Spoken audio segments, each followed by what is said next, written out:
Hello and welcome to PowerSpeaking Live. I'm Carrie Beckstrom, the host of this monthly series and the CEO of PowerSpeaking Incorporated. And today we're going to be talking about how to artfully use humor in the workplace to connect, engage, and make your message stick. And I'd argue that injecting a dose of humor and joy into the workplace is needed more than ever.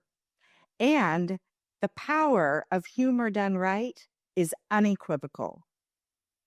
To start with, humor helps to build trust. And trust is something that we need more of. There's a mounting body of research suggesting that we have a bit of a trust crisis in business today. For example, a study recently done by the Harvard Business Review found that 58% of employees trust a complete stranger more than their boss. Humor, however, is a powerful antidote to that issue because when we laugh, our brain releases the hormone oxytocin, which helps us to form an emotional bond with the other person, which helps to heighten trust. Secondly, humor, and we've experienced this ourselves, effective humor helps to make us more engaging and memorable. Not only does laughter release the hormone oxytocin, laughter floods the reward center of our brain with dopamine, which promotes deeper focus and retention. So in other words, using humor helps to make us more engaging in the moment and our message more memorable after the fact. If you're not already convinced of the power of humor, I'll give you one last example. Audiences often perceive speakers who use humor effectively as more confident and competent. Why? Because using humor effectively suggests that we're self-aware and that we have the ability not to take ourselves too seriously. And those are both qualities that signal confidence. So I'll say it again. The power of humor is unequivocal. And to discuss how best to harness this power, we have three very funny expert panelists with us today. And they all come at this subject from different backgrounds and experience. We have with us a corporate executive, a former stand-up comedian, and a stage actor. First, I will introduce our corporate executive, Jerry Leonard. Jerry is the CEO of Transit Technologies. And Jerry, I trust that you still very artfully incorporate humor into your business interactions, just as well as you did many years ago when we worked together for a former employer, ADP. When I was at team dinners with Jerry. I was one of those individuals that was vying to get a seat by him at the table because if I did, I knew I was in for a very, very entertaining, funny evening. Jerry first started exploring his love for humor when he took a 6-week course on the side, in addition to his CFO job. And shortly after that, auditioned for a fundraising event in Atlanta known as the Search for the South's Funniest Accountant. That's a real thing. And after performing at the annual event for, I think, 4 years, Jerry? 4 years, yeah. 4 years. He came in first place. Welcome, Jerry. Thanks, Carrie, and thanks for your hilarious opening. You've really got everybody fired up. I'm just kidding. That's the way we are. Uh, Thanks for explaining the psychology of the humor and really breaking it down into its scientific pieces. But yes, thanks for having me. Yes, Carrie and I worked for years. The thing I love about Carrie is she's a fantastic audience, and I presume Brian and Andrew will say the same thing. Like that's one thing about you got to find a good audience too, right? That certainly helps. But yeah, thrilled to be here. As far as am I entertaining to people? I suppose you'd have to ask my current team. But we definitely try and keep things light in my current role. I'm the CEO of Transit Technology. I know some of my folks have joined today, and we definitely try to keep things light because that's what you're meant to do. Keep things moving along. So, Right. Thanks for having me. Wonderful. Wonderful. Also joining us are not one, but two members of the PowerSpeaking team. I'd like to introduce Andrew Moore. Andrew Moore is our digital content manager. Andrew is also the producer of this event. So it's an extra treat, Andrew, having you on the panel because normally you're behind the curtain doing your magic. So welcome to center stage. Prior to joining PowerSpeaking, Andrew spent over a decade producing stand-up, sketch, and improv in San Francisco, including a legendary open mic where it was not uncommon to catch a complete unknown followed by perhaps Robin Williams. So welcome, Andrew. Thank you so much, Carrie. As you did say, I am the producer of this podcast, so this is a little weird. And as someone who hates, listening to their own voice or seeing themselves on camera, this is my nightmare. So thank you for having me. Well, all the more appreciative I am to have you here and face your nightmare in front of an audience. Andrew, could you switch your camera off, please? No, I'm just kidding. Really? Oh, I would love nothing more. All right. And finally, I'd like to introduce Brian Moore. Brian is the L&D, Learning and Development Manager at PowerSpeaking. Brian got his BFA in acting from Long Island University and has performed in many shows, both in New York and here in California. And as you may have seen from the opening reel, Brian claims to be deeply unfunny, which is not true. That was actually Brian's way of taking a little pressure off himself, keeping the bar very low from the outset. One of the many proof points I have that Brian is, in fact, very funny is earlier this year, he received an award for funniest character in his performance of Spamalot. And if you've ever seen Spamalot, you'll know there's a lot of very funny characters. So welcome, Brian. Thank you, Carrie. Yes, high praise from the community theater in Brentwood, California. So, yeah. Again, deeply unfunny, and that I'm looking forward to adding absolutely nothing of value to this conversation. So, And you're currently in rehearsals. What's the latest part you're going to be playing?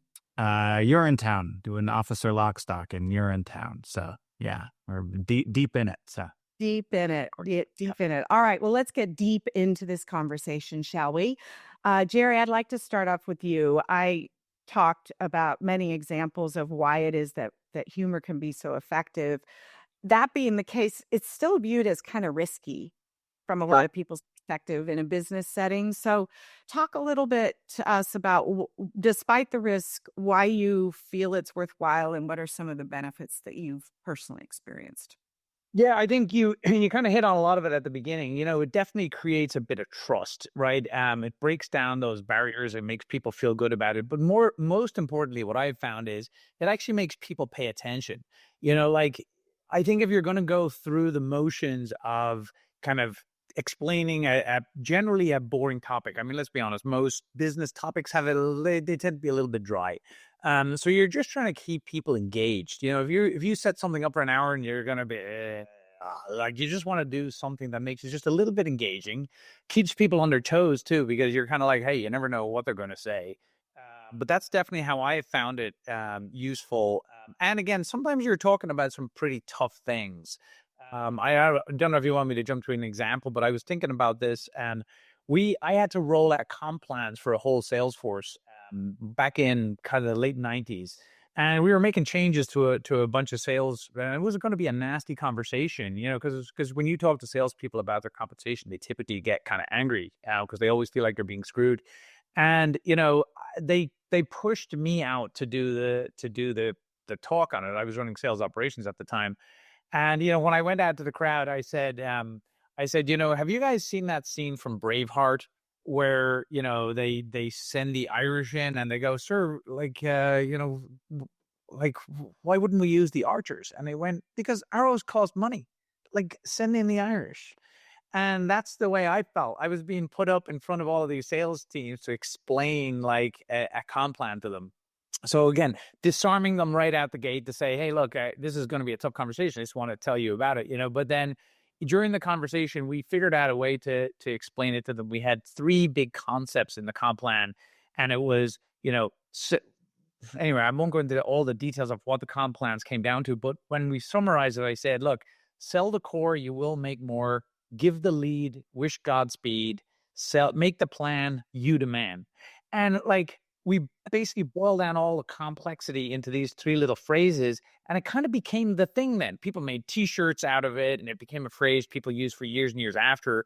But again, it was taking that really, really tough concept. Like, at the end of it, my boss said, well, I don't know what I was worried about. It wasn't that bad. And I went, no, but it was. It was that bad until we delivered it this way. Like, because we made a lot of changes to the plan that we're not expecting to be well received, but we took the pressure out of it by kind of making it a bit of fun. And it's like, hey, we're going to get through today, and then people will go out and do their sales next year. But that to me was one way of doing it. Again, just disarm people, make them feel like, okay, right, I'm listening. And then when you repeat it back to them, they go, hey, that doesn't sound too bad. So again, I think it's just using and that's not like a joke or it's not comedy. It's just referring to something everybody could relate to. And then just making it kind of light. That's really the way I think about it. I love that example. And, I said at the beginning that, in my opinion, injecting humor into the workplace is needed more than ever. And one of the reasons that I feel that way is because so much now of what we do is virtually. That increases the likelihood that you're going to tune out, that you're going to multitask.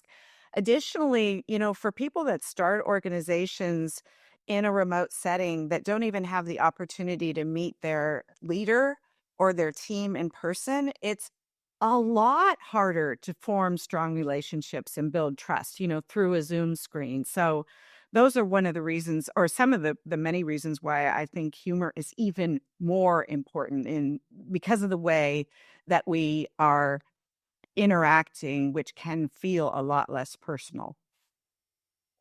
Exactly. Yeah.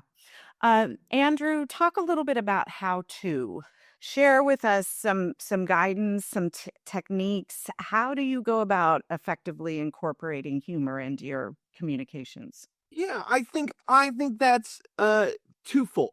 I think there are 2 things to kind of adding humor. Full disclosure, so when I was in college, I took a course on the art of comedy. It turns out explaining comedy is not nearly as funny as doing it. But one of the leading theories of like we got down to like what is the philosophy or like the core thing of what is humor is kind of, at its core, it's incongruity, right? It's setting up an expectation and then breaking that expectation. And in that moment, of realization that you broke that expectation, that's kind of where the laugh comes from. So that's my unfunny explanation of like, at a core what a joke is. But the other side of that, I think, is just, you know, um, having fun, having an air of having fun, right? Uh, there's this like suspension of disbelief that happens when you're presenting or you're talking to somebody, that if you're having fun and you're engaged and you're trying to have fun with the things that you're saying, people around you will have fun. You talk about it, specific examples at PowerSpeaking. I was in charge of onboarding everybody onto Slack. And instead of doing, a 10-minute, boring overview of what Slack is, I spent way too much time and made a very overproduced 80s style training video with a lot of explosions and stuff like that. And I can say everybody watched it. So the the information got carried over, so that's a success. Recently we had a meeting about I'm a digital content manager, so I set a meeting and I titled it "The Exciting and Wonderful World of Filing Systems and Version Control." The people at least wanted to join the meeting because of the expectation that it'll at least be fun, even though it is the most mind-numbingly boring topic you could think of. So again, I think at a very core, it's, have fun with what you're talking about and what you're doing. Then you'll feel like you're having fun and other people will start to join in on that fun.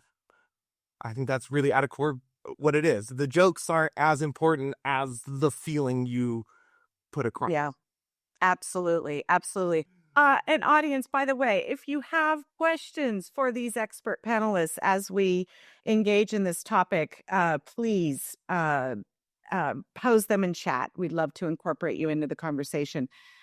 Jerry or Brian, is there anything you'd like to add in terms of kind of the how-to techniques that you found most useful? Yeah, I before I wanted to kind of add something to the answer that Jerry gave, wonderful answer that Jerry gave about the why. And I think there's something about, and Carrie, you touched on all of this as well, that this building of trust, connection leading to trust, authenticity leading to trust, vulnerability leading to trust. And I think that all happens with humor. But I also think that there's there's an inherent power dynamic, especially when you talk about in the context of presentations, between the in that presenter audience relationship. There's an inherent hierarchy, and especially starting with a joke or something humorous to kind of let everybody breathe for a moment together can dissolve that hierarchy, level the playing field, which then easier leads to that trust, vulnerability, authenticity. So I think it's really important in that way as well. It's that way on the stage as well, right? You want to connect with the audience. You don't want it to feel like they're passive observers. It's not a movie. It's not right. We're here together. But I think as far as like the how techniques and things, for me, what I love most about comedy and humor is the music of it. There's a rhythm to it. It's not just the things you say, but how you say them. It's your physicality. It's every part. And I mean, talk about facial expression, especially in a virtual meeting or a virtual world. Like, you're right up there. So, it's a lot of it's in the what you say, but so much of comedy and humor for me are in the how you say it and how you react. I think. And exactly, Gary. And timing. Sorry, I missed. And time. I was going to say that. Brian, so you know a thing or two about rehearsal as an actor. Talk about rehearsal as it relates to humor. What advice do you have? I think it's so important. I think there's you hear a lot of people talk about especially if they want to stay funny, there's this idea that being humor means being loose. And if you over rehearse, it'll keep you from being loose. And I think that is a misconception. I think that is a myth that I think you rehearse more so that you can settle into the content, be in the moment.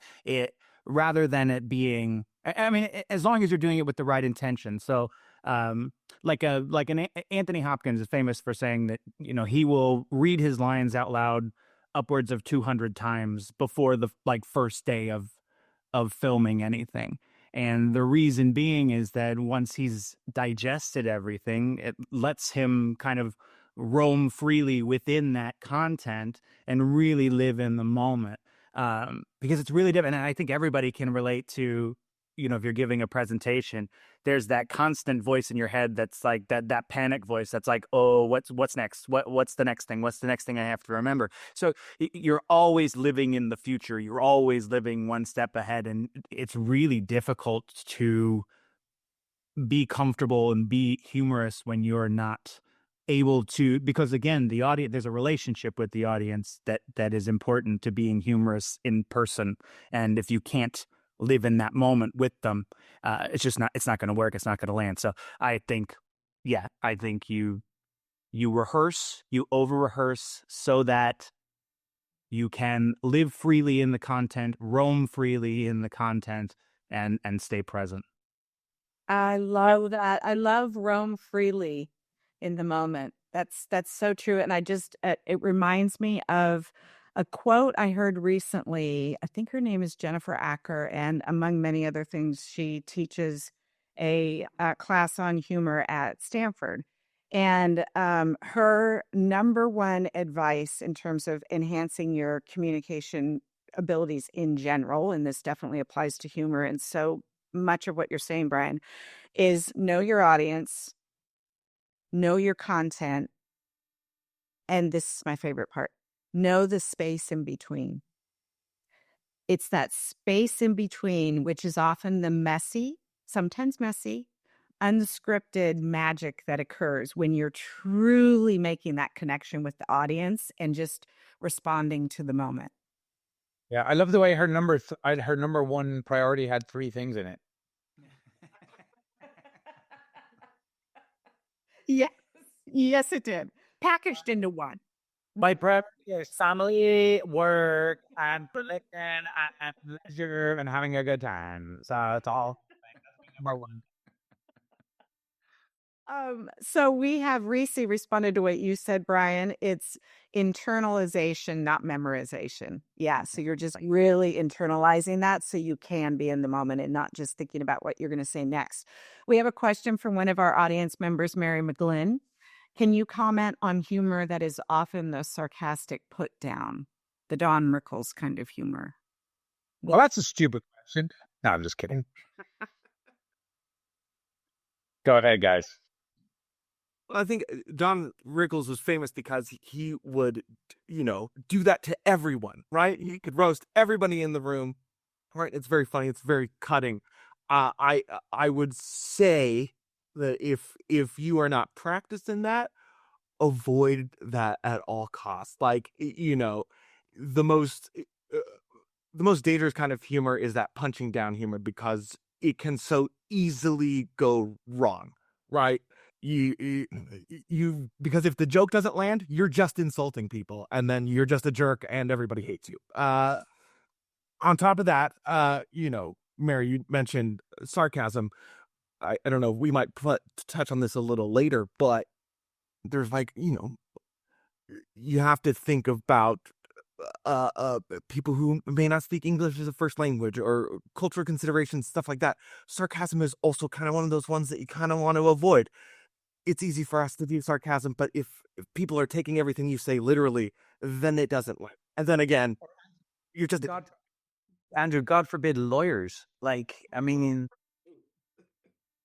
see, now that's a bit of punching down there, but whatever. We're all having a bit of a laugh with it. But yeah, but just so you know, like that is one that really does get people wrong. They're trying too hard to be funny at someone else's expense. And Don Rickles he's infamous for it, right? It's just, that's how he made his living. It's just, and he's very unique. There's not that many people who've come out. I mean, obviously the roasts now are very popular, but you see people bomb, like that Tom Brady one. What's his name? From Good Will Hunting. He bombed, right? He was awful. So, I mean, the point is to roast people, and that's the whole point of it. But still, people do a terrible job of it, and it blows up in their face. It's a very, very dangerous part of the comedy spectrum. Well, and I think you make a great point there, Jerry, is that like in a roast, the expectation is that that's the type of humor. When you talk about a Don Rickles is known for that. So if Don Rickles is in the room and he's not punching down at folks, it would seem weird. You're ready for that. So I think in a presentation setting, it's really dangerous. And I know, and I want to touch on what Andrew said too. I have a quick anecdote. I know we're coming up with it later, but it seems like it's all right to share it now. But Of course. so I used to wait tables at one of the big theme restaurants in Times Square, as one does when they're pursuing a career in acting. So I lived in New York and I waited tables there for a while. This restaurant had a burger. It was $100 burger. It was like 7 or 8 patties. It had a giant, bun that was this big. And the joke I would always say is, and if you're feeling adventurous and you want to take the challenge, if you finish it, you'll still have to pay for it, but the entire staff will silently judge you. And I thought that was funny. Like, I think that's funny. And a lot of people did think it's funny. But to Andrew's point, when you're working in Times Square, you get tourists and folks from a lot of different countries and a lot of different backgrounds. And that type of gentle ribbing or sarcasm doesn't always translate. So I learned very quickly that was a joke that while I thought it was funny, it was one that needed to be retired quickly, So a great example. And Mary added another really important point. She was saying sarcasm can also create a lack of safety, which is so true. And again, we're trying to accomplish the exact opposite. We're trying to make people feel comfortable. We're trying to build trust. So you need to use, I think the main message here is you need to be very thoughtful about how and when you use humor. Building on that, Jerry, just talk to us a little bit about, because you work in a very global setting. What's your golden rule to determine how to ensure that humor is going to land well and not be potentially offensive? Ben. Yeah, I think we said it. We said it in multiple different ways. Is really knowing your audience, and that again, the concept of a roast is, well, that's what the audience is here to hear. Like, they want to hear that. Like, if you bought a ticket to Don Rickles in Vegas and you didn't do that, you'd be disappointed, because that's know your audience. The audience is there for that. So again, I think it is know your audience. Like, if you're coming out to talk about, hey, guess what? We're going to invade somewhere. You don't start with a joke just to lighten the mood. Like, just don't do it. Like, there are certain places where just don't do it. Hey, we're here to talk about something terrible that might have happened. Well, then let's not try to lighten the mood. Layoffs. You're going to announce layoffs and you lead with a joke. Hilarious. Let me tell you this joke now about the unemployed dude living in his basement. No, let's not go there. That's not a good way to start. Like, if it's serious news, stick to the serious news. That's what you're doing. Like, what we're talking about is, okay, it may be dry content, but you really have to know the audience. So, and again, just make sure it's appropriate. Like, I think one of the other things is, people misplace comedy for jokes. It's not really jokes. You're not really telling jokes. We had this conversation when we were preparing for this meeting. People say, well, I'm not funny. Well, how many times you spend looking at dogs and cat videos on YouTube? Like, they're not trying to be funny. They're just funny. So you don't have to be funny. You don't have to actually go out there and say, oh God, I have to be funny. Something in your life or something that happened, if you can relate to how you're bringing the content in, or something that just happened on your way there, even if you have to make it up, or something about the city you're in, something that people can relate to, hey, I'm here in Des Moines. I went mountain climbing on the weekend. Okay, whatever. Just because there's no mountains, right? So just something that's non-offensive, but just, kitschy, and people know that's what they're known for, or whatever. There was a big game on the weekend, and, you want to make a point about that. So, I mean, again, I try to weave things in is probably the best way. It's like, I'm not here to do stand-up for you. I'm the CEO of the business. So most of the things I have to talk about are kind of serious, but it doesn't have to be that way, because as humans, we're not designed to sit in cubes all day for 8 to 10 hours. That's not what we're built to do. So, like, you have to let that you have to let the content breathe a little bit. So you have to just allow yourself to be that kind of fluid person. Hey, we're all humans. We're all trying to do our best here together. I would say maybe in a very simple way to say the golden rule is know your content well, right? Like you have to know what you're going to talk about because you need the credibility. So if you're there to kind of say, hey, I'm here to score brownie points for telling a few jokes or weaving in a story, but then my content, what I actually came to talk about, didn't land at all, well, that was a waste of time. Focus on your job first. Make sure you know your job. Get that done first. Like organize whatever you're doing to be impactful for that. And then the humor is just a tool to allow people to absorb what you're saying. So I would say make sure you know what you're talking about first, and then just figure out a way to weave the humor. And if it turns out you can't weave the humor, drop it. Like, don't do it. So I would say know the content and then try to weave the comedy around with the audience, the location, a picture of something that might have happened, current events that you're like, hey, this kind of relates to what I'm about to talk to. And you're like, okay, great. That pulls people into it. Right. Jerry, you were making me think about, focusing on something common that everybody can relate to. When we were in the green room, we organically started talking about elevators, and we had a whole 5-minute laughter around things, our pet peeves related to elevators, which everybody can identify with, and it's very safe. Very, very unlikely that you'll cause offense discussing your aggravation with elevators. I happened to mention that I thought elevators were the AI of stairs. Yes, you did. Yes.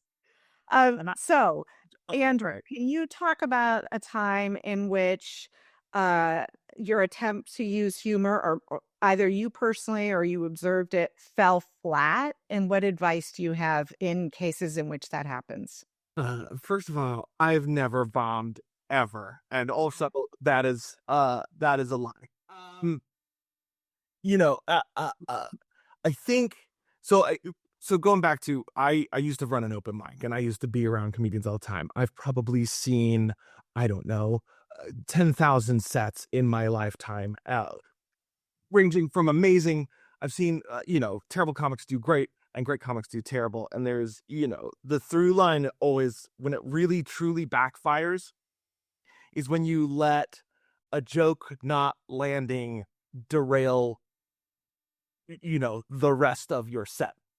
And I think that holds to business too. It's if you try a joke and it doesn't land, you gotta just keep moving. If you let it stop you, man, that's just gonna derail the rest of the time. And I would say, especially when it comes to certain kinds of humor too, like it's funny. I always people always say if you're gonna start adding jokes to a presentation or something, start with self-deprecating. I would always say, only if you are allowed, like if you come from a positive place of self-deprecation. Because when I was doing stand-up and stuff, we used to say there's a fine line between stand-up comedy and group therapy, and if it's all self-deprecating and there's no jokes, we're just watching you do therapy in real time, and that sucks all of the air out of the room. So and I think you're touching on, and I'm sorry to interrupt, but you're touching on that, right? It's the intention of it, right? Because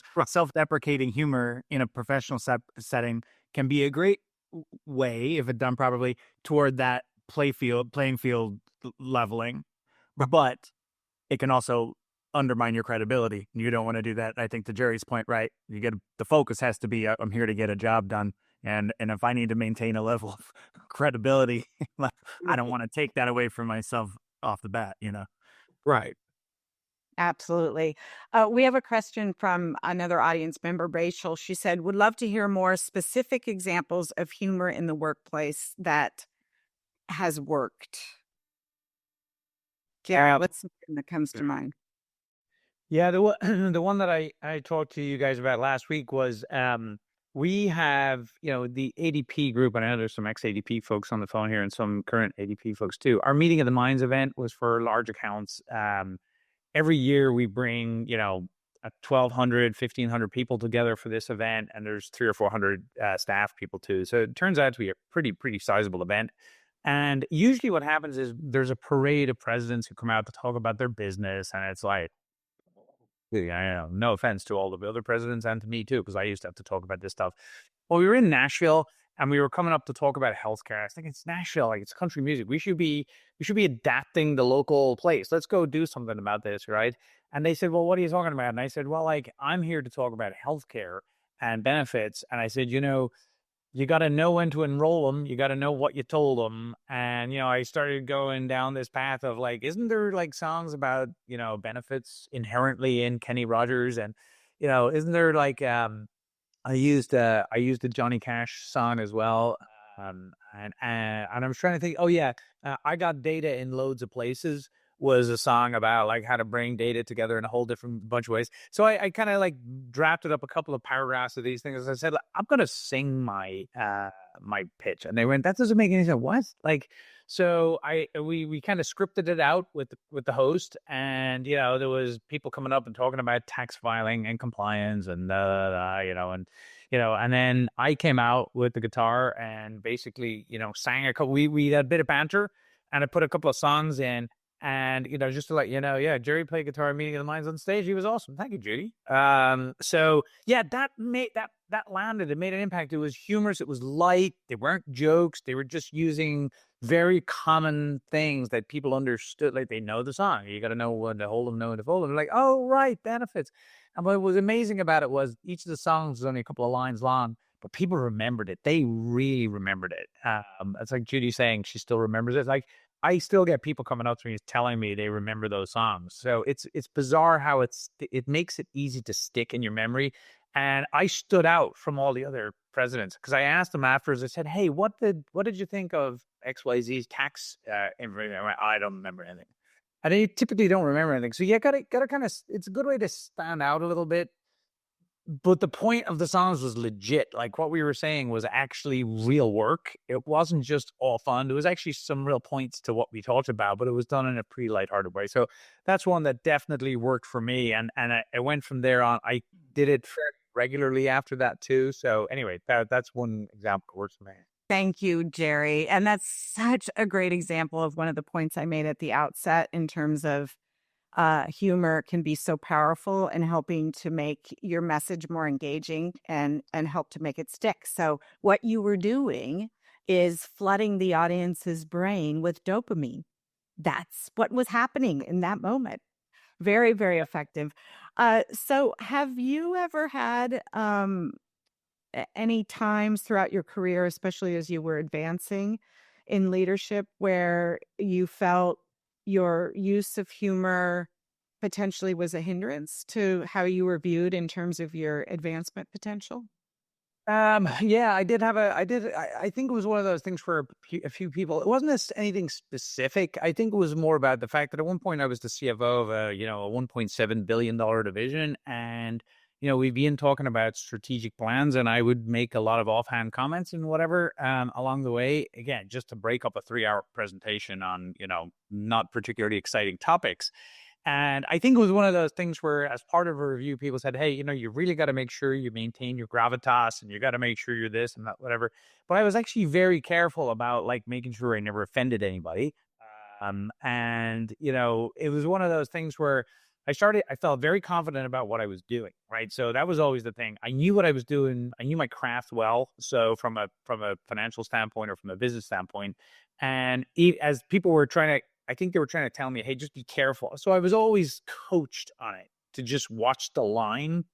And I was always very, very aware of it. So I think the other piece I would tell everybody as well, self-awareness. You've got to be really, really aware and very open to feedback. So if you do go deliver something, ask people afterwards, how was it perceived? How was it taken? And again, I think you may go in with good intentions and might end up like face planting on it. So I definitely was very, very self-aware of it. And I watched a couple of other people kind of go down in flames as well.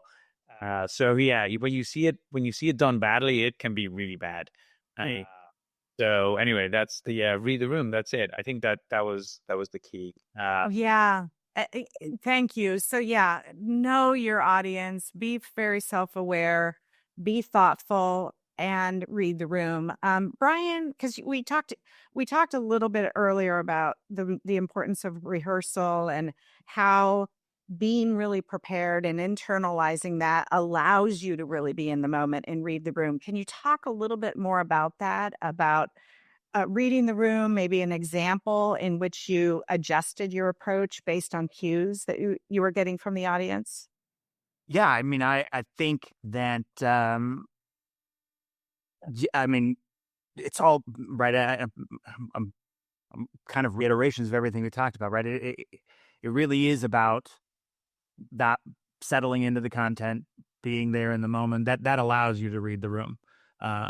It's that connection, the ability to read people's faces, to not be so stuck in your content brain that you can't, read people's faces. Are they bored? Are they, are they only politely laughing and thinking to, you tell a joke that doesn't land. I think Jerry made the point, and Andrew did too. You get a pivot. You never double down on a joke because you think you're funny, right? You're not there to be a comedian. You're there to connect, really. So, um, gosh, I think there's so many. I don't want to say. I know Andrew said he never bombs. I bomb all the time. I was lying. I I think, bombed. Oh yeah. For me, it's always those times when you get asked to give a toast or make an impromptu speech or something, and people ask you to do it because they think you're a funny person, and then when you put yourself on the spot, you make a joke because because you think that that's the expectation, and the joke doesn't land. I think it goes back to that authenticity thing. If you're trying to be humorous and it doesn't work, lean into authenticity, lean into honesty, lean into vulnerability. People are much more likely to follow you and give you the grace to give you the laugh at your next attempt at humor. You know what I mean? Yes. Yeah. So, Brian, you say I don't bomb very often at the club, but I'm getting worried. They're nicknaming me Oppenheimer, so there's something wrong. Something. Subtle message there. Just a subtle message. And Reese says, you don't bomb, you are the bomb. Nice, Reese. Stop. Nice. Reese, weren't you the one who said at the beginning that you weren't funny? That's not. See, come on now. That's gold. So I'd like to do another kind of how to. I'd love to know what small, repeatable practices, like starting your meeting with engaging openers, you recommend to just incorporate that cadence of levity in the workplace. Brian, let's start with you, and Jerry, I'd love your feedback. Yeah, I think there's a lot of small things like that. And to your point, starting meetings with, a check-in that's more of a like, what's one word to describe your mood? Or if your vibe was an emoji, what would it be? And I think what's important about those types of things, because they are repeatable, leads to kind of a culture of connectivity. Everybody's going to start being fun. But when you're leading those types of meetings and you start with those types of group activities, you're the host, you're the facilitator, you're not the comedian. It's not an opportunity to showcase how funny you can be, but you allow for a culture of humor, a vibe of humor. But I also think things that are, it's knowing your audience, knowing your team, what's universal in the company, right?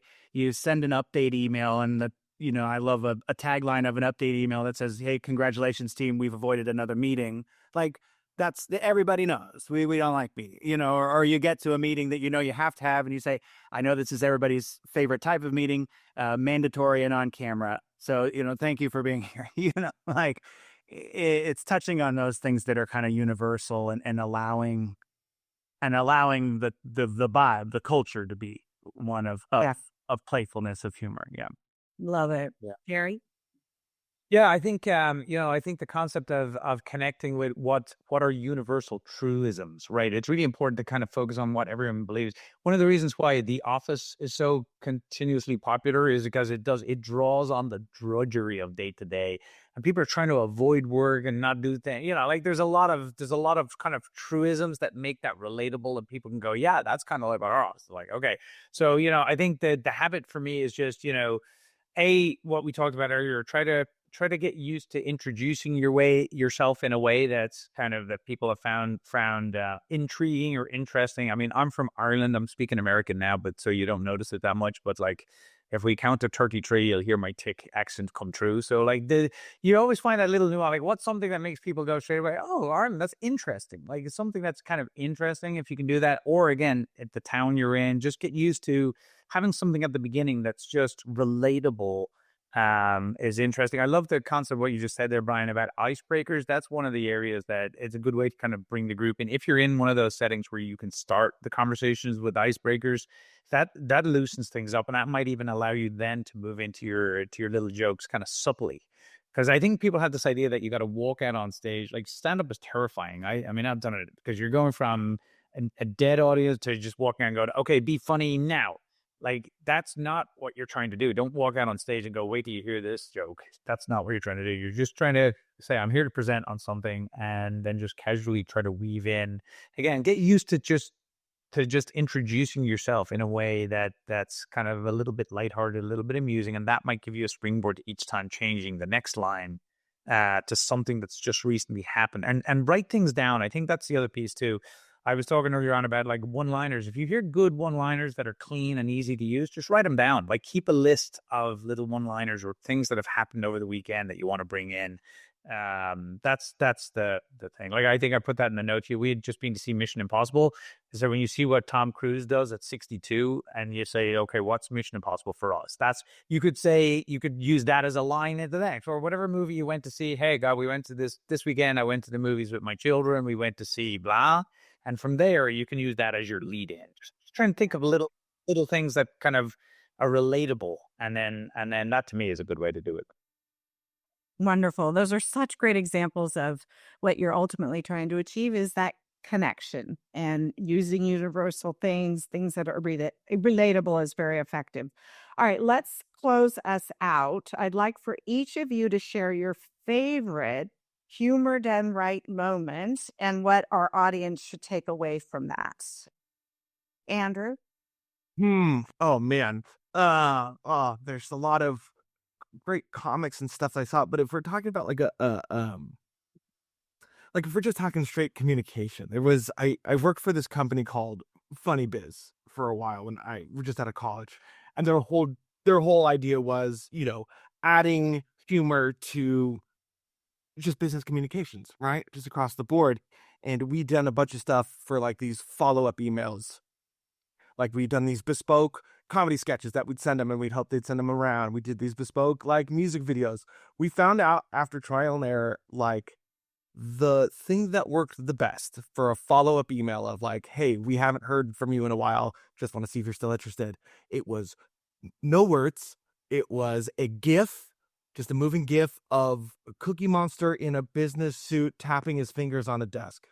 And that was it. And that had more success than anything else because it was short, simple, set the vibe, and it just got across what we were trying to say without the words. So, I think there's something really powerful about that, of just being simple, to the point, and have fun. Just have fun. It's the most disarming thing you can do in a boring environment, is have fun in that environment. And that just makes so much connection and just brings up the vibe altogether.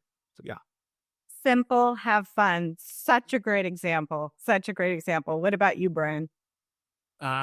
It's not a particularly great one, but like I sometimes facilitate a program on time management, and there was a particularly dry section teaching priority matrices, and we're talking about an Eisenhower matrix. And one time I was just like, this prioritization matrix is it's the sorting hat of adult responsibilities. It's not a good joke. It's a dated reference. It's not even funny. But it was just kind of off the cuff. the amount of people who mentioned that specific line in the evaluations after, and I think it ties to what you said earlier, Carrie, is that ultimately we're looking for retention. We're looking for attention and retention. And in a world of constantly diminishing attention spans, people will, power speaking, we teach repetition as a way, especially like a core message as a way to guide toward retention. But people also remember being surprised. People remember how they feel. So if you can make people genuinely laugh, they will remember that. So I just thought that interesting. Great example. Make it simple and fun. Make it something that gets that attention and makes it memorable. Love it. What about you, Jerry? Two quick things. I realize I'm drinking out of my cup here, and it has EBITDA on it, right? So earnings for interest, next depreciation. But one of the accountants in our group made some cups and called it earnings before interest therapy, depression, and anxiety. Because I had taken the 6 letters, for it's technically profit, as you guys probably know, right?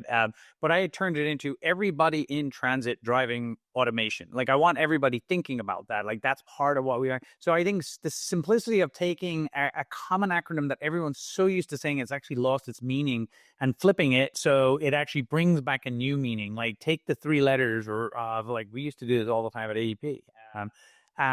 Or a word that sounds like something else, and basically trying to bring attention to it in a new way. It's kind of like what we said the other day. It's like shining new light through old windows. That's what sometimes that comedy, that lightheartedness does. It brings that sense of, everybody in work works with their left brain. So by bringing your right brain into these conversations, you're kind of like doubling your capacity. Like, it loosens up, it starts shaking up things on the left side that actually creates a little bit of fluidity. I mean, Brian said earlier on, it's like the choreography of how you bring comedy and lightheartedness into things.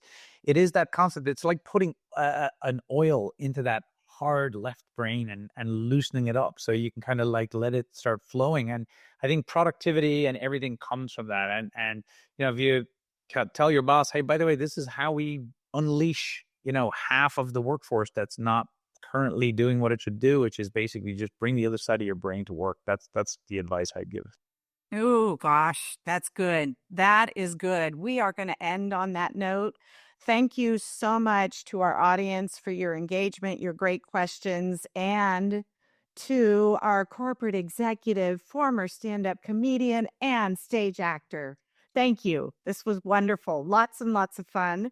We're going to close by giving a preview of the topic we will be covering next month, which is about data storytelling, making your data tell a compelling story.